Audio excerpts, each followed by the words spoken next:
E olha, gente, o grupo de 32 pessoas que o Itamaraty conseguiu retirar na faixa de Gaza no domingo serão recebidos na chegada ao Brasil pelo presidente Lula nesta segunda-feira.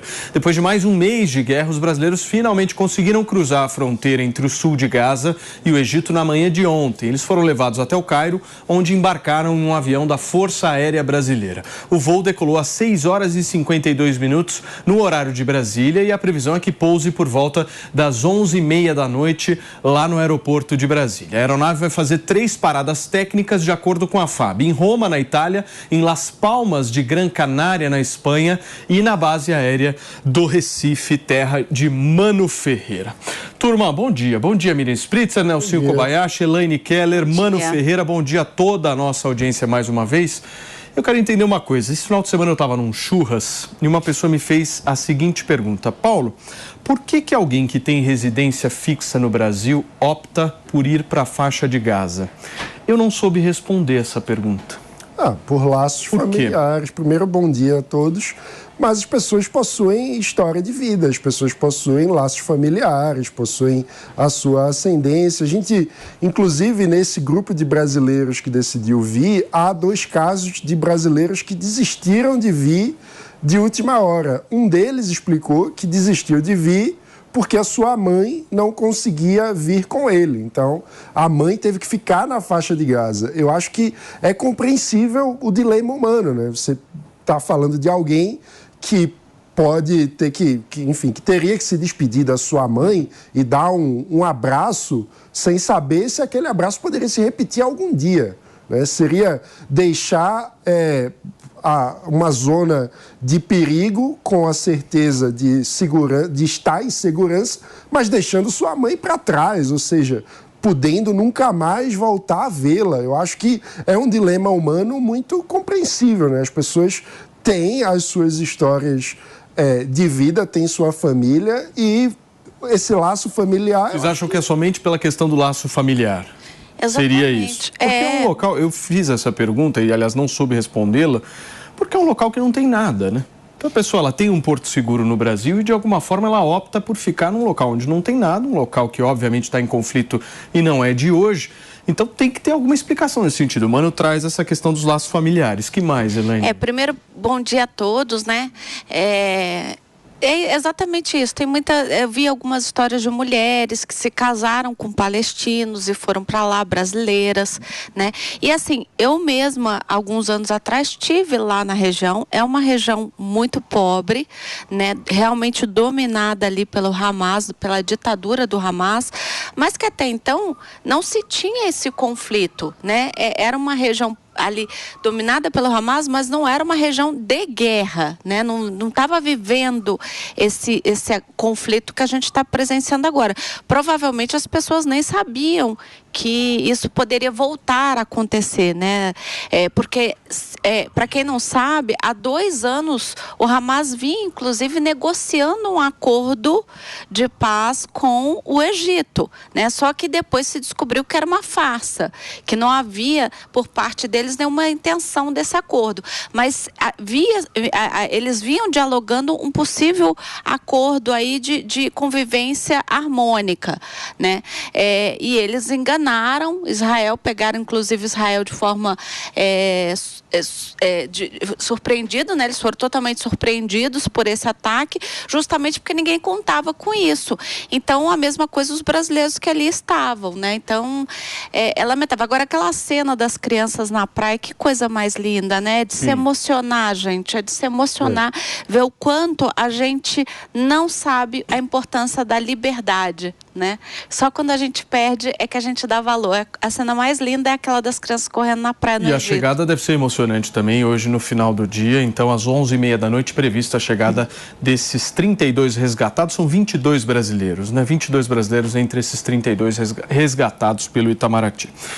Meu querido Nelsinho Kobayashi, bom dia para você. Ontem eu estava no meu Twitter, agora X, e estava lendo uma manifestação de uma pessoa que você conhece. Ela diz o seguinte, ela faz um questionamento no Twitter que diz o seguinte: por que uma manifestação pró-Hamas mobilizada por um grupo partidário seria menos grave que uma fala imbecil no YouTube em defesa da possibilidade abstrata de existência de um partido nazista? Te faço essa pergunta porque neste final de semana nós vimos na Avenida Paulista uma manifestação pró-Hamas, oficialmente pró-Hamas, com camisetas, com bandeiras, enfim, cerca de 50 pessoas ali no entorno ali da Avenida Paulista tentando fazer algum tipo de barulho nesse sentido. E a pessoa que fez este questionamento está sentada ao lado de Elaine Keller, mais conhecida por Mano Ferreira. Eu quero que você pudesse respondê-lo. Não, mas eu já me fiz esse questionamento, mano. Primeiro, bom dia, Paulinho, os colegas todos. A questão é a seguinte, a gente teve, há algum tempo atrás, um cancelamento geral na internet de uma pessoa que teve que, inclusive, sair do Brasil, porque não tem mais ambiente, vamos dizer assim, porque ele sugeriu a hipótese de um partido nazista no Brasil. Não para defender o nazismo, debate abstrato sobre se haveria o direito ou não. Exato. Não para defender o nazismo, mas, olha, será que não poderia, em prol de uma liberdade de expressão? Enfim, eu não concordo, acho que não deve haver... na emenda americana. Exato. Constituição americana. Trazendo como referência esse direito comparado, que é o direito do brasileiro com o direito norte-americano.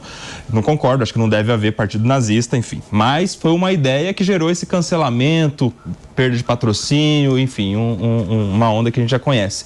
E hoje a gente vê, algum tempo depois, partidos constituídos com inscrição regular no Tribunal Superior Eleitoral, que recebem dinheiro público do fundo partidário, que todos nós patrocinamos, inclusive, e que faz essa mesma defesa não ao nazismo, mas a um grupo terrorista tão antissemita quanto. Ou seja, a ideia abstrata está na realidade. Está na realidade, exato. Ou seja, eu não concordo que deva existir um partido nazista, porque eu acho que liberdade de expressão tem limite na medida em que você quer a extinção de um povo. Então não deve haver.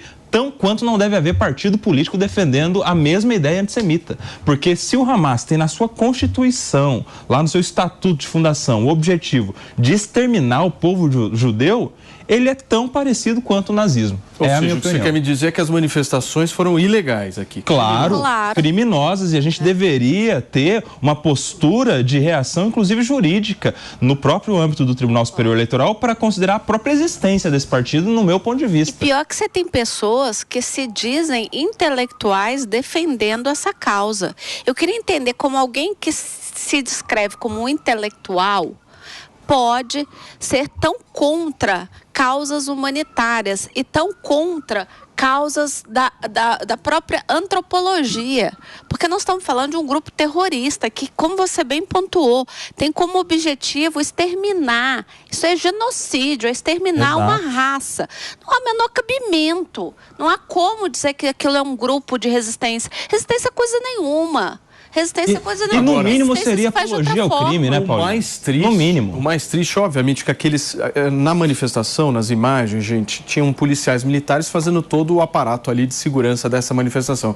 Mas é triste ver a mobilização do Estado para uma manifestação deste nível, né? Ou seja, as autoridades deviam chegar e falar, olha, não vai ter mobilização estatal nenhuma para dar apoio ou respaldo a esse tipo de todos presos, gente, né? presos. Enfim. Ato ilícito. Miriam Spritzer, como é que estão as coisas aí nos Estados Unidos? Tem manifestação rolando por aí também, né? Nossa, é o que mais tem manifestação, mas aqui a diferença é que quando se faz algo que cruza a linha, geralmente há alguma resposta da justiça. Claro que a gente está vendo assim, as coisas estão devagar, tá?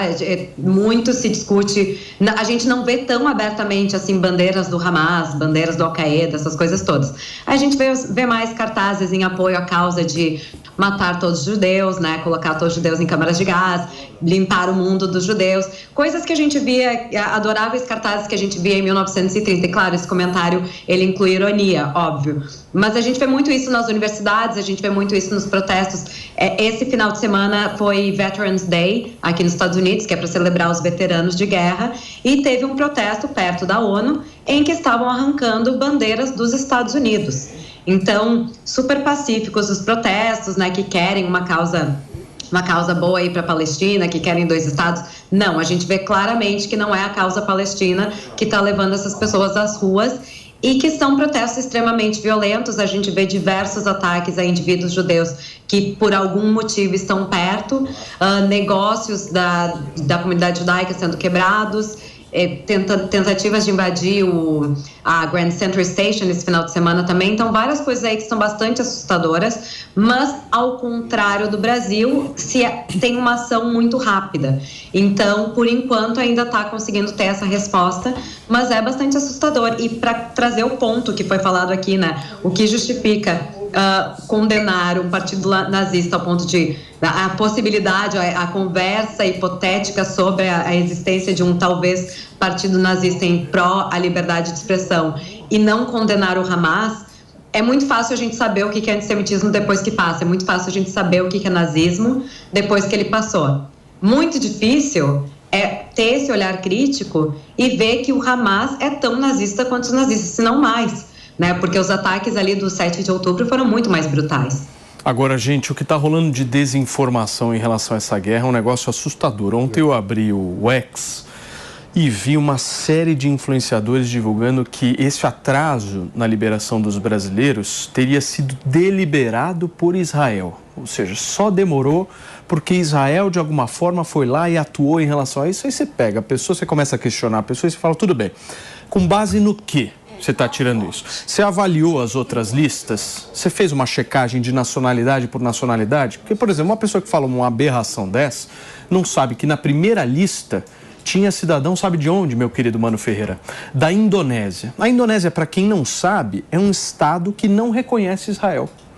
Ou seja, já começa daí. Ou seja, a pessoa pega a narrativa política, solta na internet como se fosse bilhete, entendeu? Claro. E vai informando, vai desinformando as pessoas. E, inclusive, não comparou, inclusive, com outros aliados de Israel que também ficaram para as últimas listas. Exato. Como, por exemplo, alemães.